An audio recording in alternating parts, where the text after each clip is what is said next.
What's up, everybody? This is Zach from Gamers Outreach Foundation, and today we are here at Mott Children's Hospital in Ann Arbor, Michigan, donating the very first go-kart from Gamers Outreach. It's a fun day today, lots of festivities, lots of fun, everyone's having a good time. We're here having some food, having some snacks. Let's go check it out.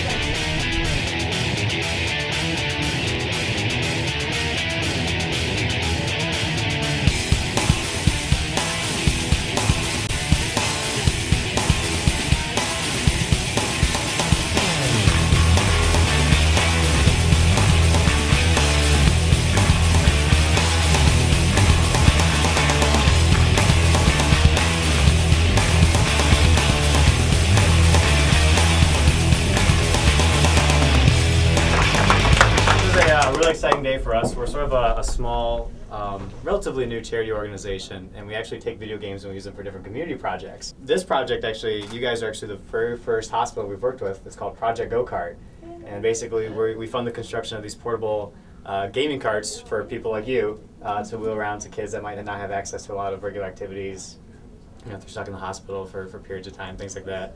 So you guys are actually the very first hospital we're working with. Yay. So we're very proud of that. Gamers Outreach Foundation is actually called a 501c3 nonprofit organization, and we're legally no different than like the Red Cross or United Way.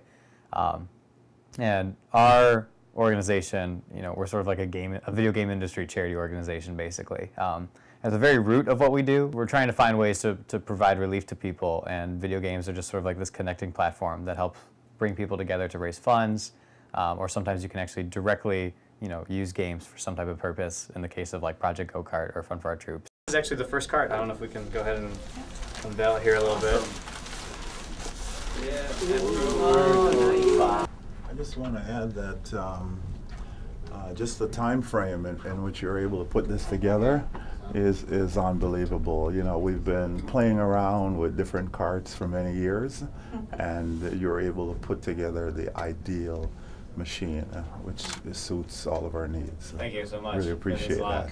I think it's impressive too that a group of young men are so selfless to spend their time when they could be doing the whole gaming thing themselves all the time and thinking about themselves, are thinking about kids in a hospital who are really going to be able to use this. So we are deeply grateful. Gamers Outreach Foundation was sort of actually founded because of a little bit of controversy.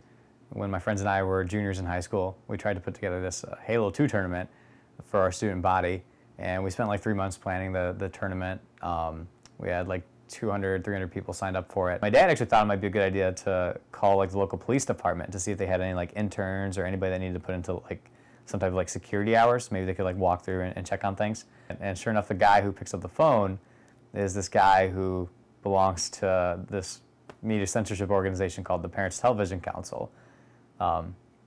Basically, they're a group of people that do not like violent video games, do not like Halo, and our superintendent like totally bought into it. She played this voicemail for me that the police officer we had called left for her, and this guy literally on his voicemail, he's just like, hey, you know, I want to let you know that there's this Halo tournament going on.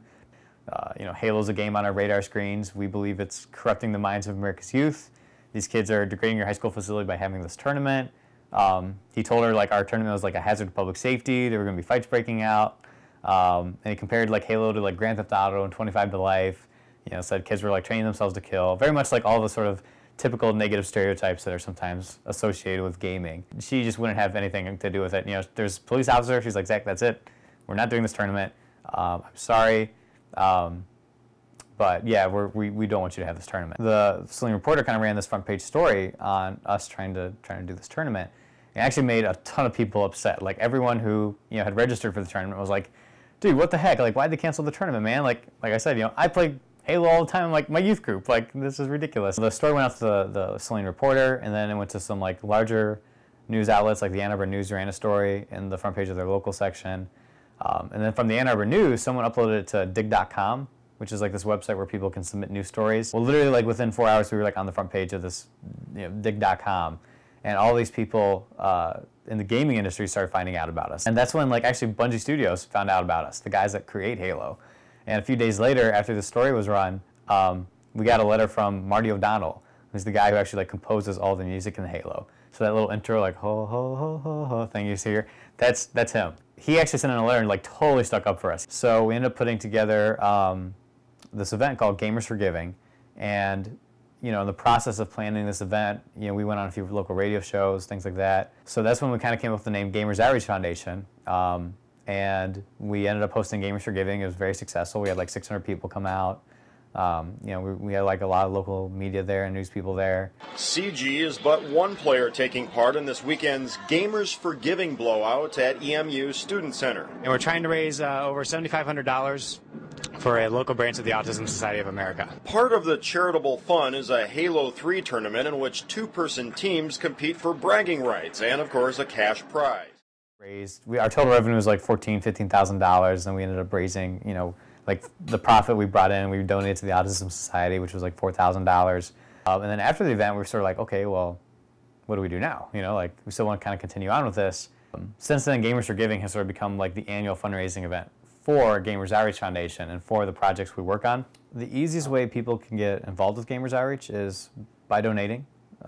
If you go to our website, gamersoutreach.org, you can donate online through PayPal. You can also mail in donations. There's an address on our website where you can actually send checks to either Fund for Our Troops or overall Gamers Outreach. So that's usually the best way to find out if you can get involved in some way.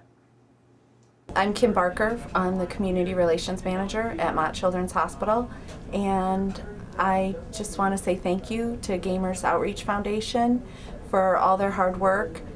They've put this gaming cart together in an extremely short period of time, and we really appreciate their donation, and we look forward to working together with them in the future.